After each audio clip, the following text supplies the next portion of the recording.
होइन यो साला सबै भाइरल हुन्छ नि यार। होइन भाइरल हुन चाहिँ के गर्नुपर्ने रहेछ। भिडियो बनाउँछु पनि चल्दैन। युट्युब खोलेर भिडियो गर्दै हिँड्नु नि मान्छेको अगाडि लाज लाग्छ। भिडियो अपलोड गर बल्ल बल्ल सब्सक्राइबै आउँदैन। उफ कस्तो साह्रो गाह्रो परेको यार। नेपालमा त गडी खाने बाटै बनेन त। होइन मैले के चाहिँ गर्दा हुन्छ होला के।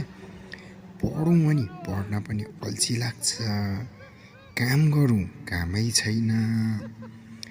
नेपालमा जिन्दगी पुरो विरक्त लाग्दो भयो यार। राजनीति गरौँ न गरौँ भने विश्वास लाग्ने मान्छे छैनन्। होइन अब के गरौँ होला। कस्तो दुर्मनमा परियो यार। अब ठिकै छ मेहनत गर्छु युट्युबमा राम्रै इन्कम होला नि। सब्सक्राइब गरौँ है गाइजहरू।